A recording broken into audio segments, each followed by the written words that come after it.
Tenemos eventos cuyo código se ejecuta en el servidor y eventos cuyo código se ejecuta en el cliente, es decir, en el dispositivo. Queremos abordar ahora el tipo de acciones que pueden escribirse dentro de un evento de usuario. Imaginemos que este es el código del evento en el cliente. Por el otro lado tenemos el servidor web y la base de datos. ¿Qué cosas podemos hacer aquí?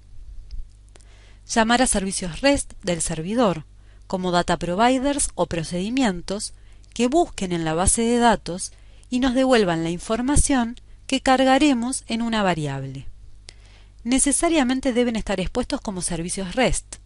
No podemos llamar a un procedimiento interno desde el dispositivo. Este ejemplo corresponde a haber escrito en el evento. También podemos querer dentro de un evento ingresar un nuevo registro a la base de datos sin tener que pedir información al usuario. Esto se hace como en cualquier otro objeto GNexus con los métodos y propiedades del Business Component, a excepción de que aquí también deberá estar expuesto como servicio REST, dado que estamos invocando desde el dispositivo. Es el caso de actualización batch. Resumiendo, podemos invocar a servicios REST, data providers, procedimientos y business components. Como vimos, también podemos llamar a la pantalla de detail del WorkWith para insertar, actualizar o eliminar. A través de la pantalla invocada se le piden los datos al usuario y luego se realiza la operación correspondiente, lo que internamente se traducirá en una invocación al Business Component REST.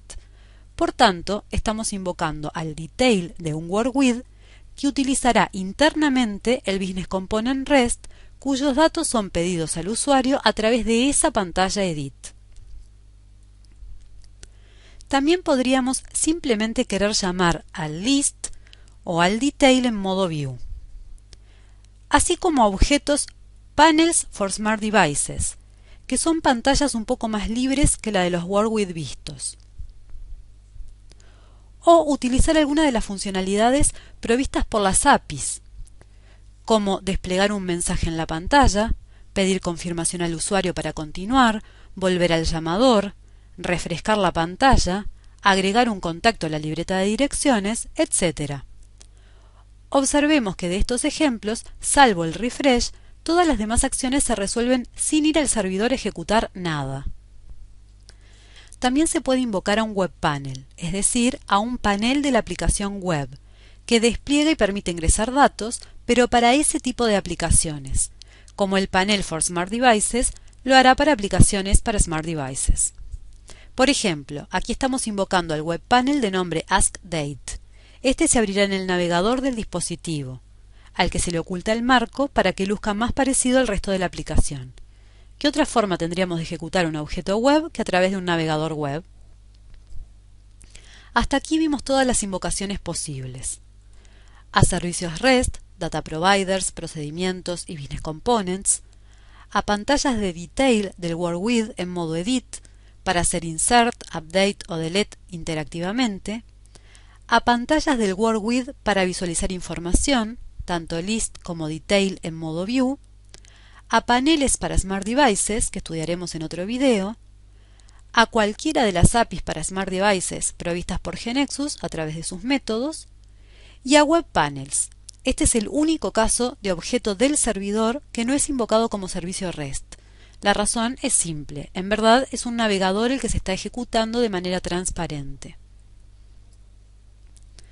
Pero aparte de los comandos de invocación que acabamos de ver, tenemos estos otros que nos brindan la posibilidad de hacer visible o invisible un control de pantalla, la posibilidad de cambiar la clase de un control de pantalla, la posibilidad de recorrer de todas las líneas de un grid solo aquellas que fueron seleccionadas por el usuario al ejecutar el evento, la posibilidad de asignar valores a variables de tipos de datos simples y a variables de tipo de datos compuestos, estructurados o business components, y por último tenemos el comando composite.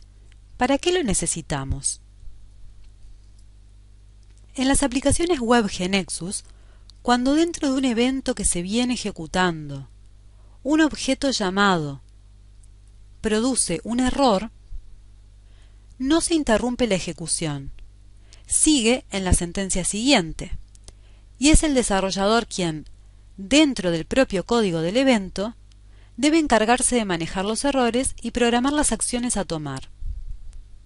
Si queremos otro comportamiento, donde cuando ocurra un error en una secuencia de llamadas, se detenga la ejecución y se manejen los errores automáticamente, desplegándolos en la pantalla sin tener que escribir ninguna programación, necesitamos un comando especial que lo especifique. Este comando es el composite.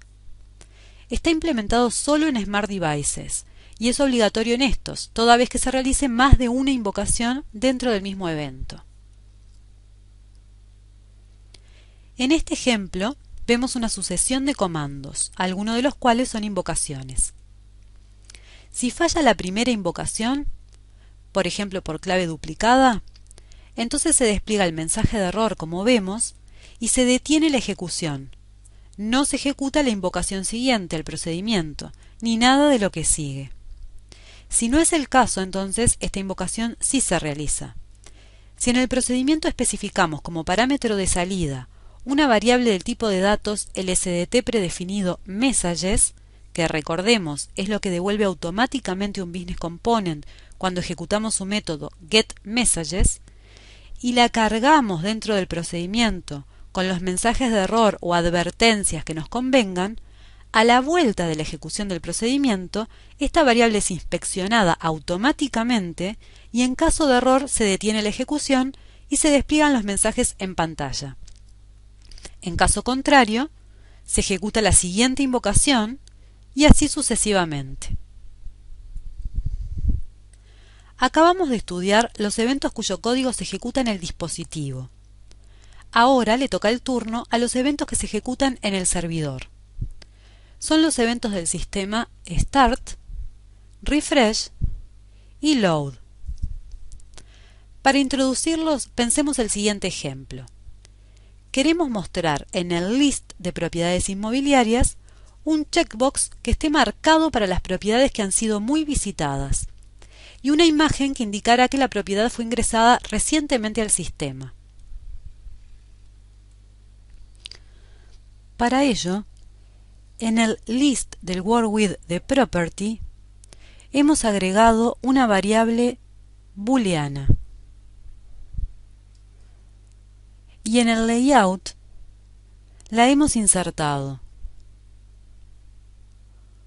junto con un control imagen al que llamamos image1 para poder referenciarlo luego.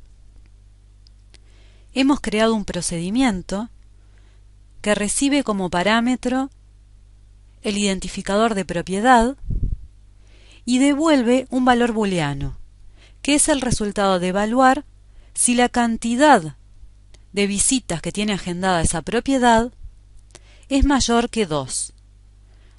Aquí pondríamos el valor que dispongamos que marcaría la diferencia entre muy visitada y lo contrario. Para facilitarnos el testing pusimos este valor bajo. Así, si tiene más de 2 visitas, carga true en la variable y en caso contrario, false.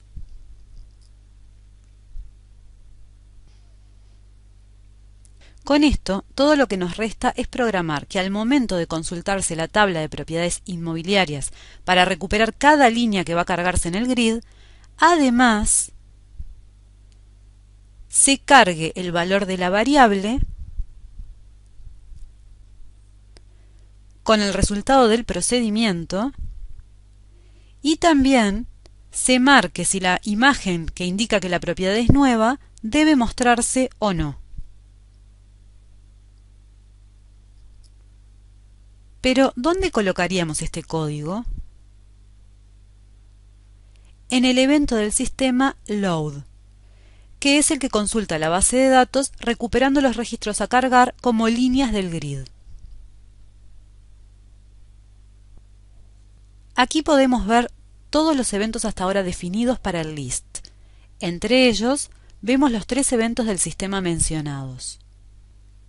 Elegimos load y escribimos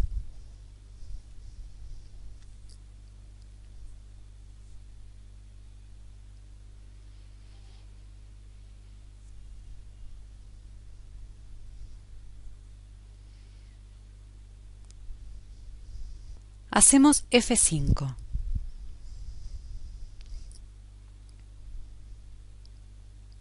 Vemos que Dream está marcada, indicando que tiene más de 2 visitas agendadas.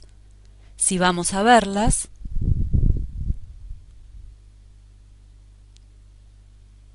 tiene 3. Además, su fecha de ingreso al sistema es 28 de marzo de 2012. Sabiendo que hoy es 29 y que indicamos que es nueva si se ingresó los últimos 2 días, entonces está apareciendo la imagen. Green Tree fue ingresada el 12 de septiembre del año pasado y tiene una visita, por lo que ni fue muy visitada ni es nueva. Magnolia es del 26 de junio del año pasado y no tiene visitas agendadas, por lo que, por último, Utopía está marcada como muy visitada, así que tenemos que encontrar más de 2 visitas, y su fecha de ingreso al sistema debe ser anterior al 27 de marzo de 2012.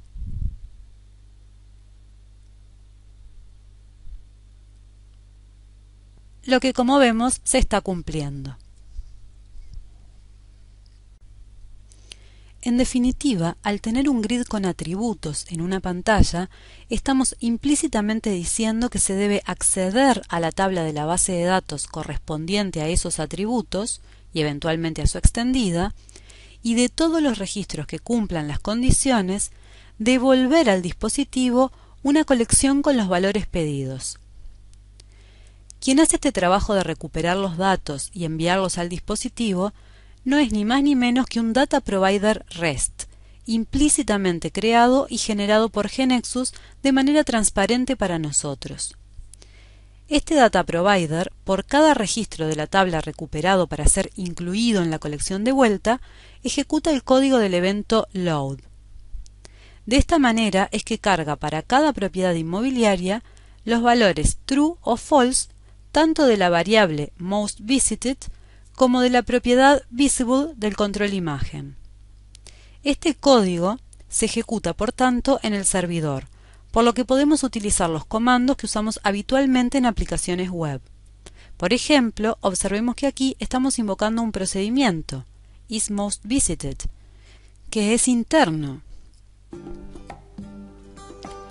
El start se ejecutará también en el server, pero únicamente cuando se ejecuta la pantalla por primera vez, es decir, la primera vez que se abre esa pantalla del WorldWidth.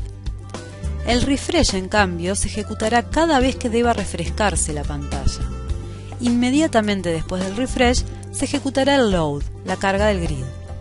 Con esto completamos la exposición que queríamos realizar acerca de los eventos de las distintas pantallas de un WorldWidth for Smart Devices. Todo lo dicho valdrá también para los eventos en paneles for Smart Devices. ¿Desea implementar paneles que permitan pedir datos al usuario, mostrar datos no necesariamente provenientes de una o varias tablas de la base de datos, dar más flexibilidad a sus pantallas? Continuará.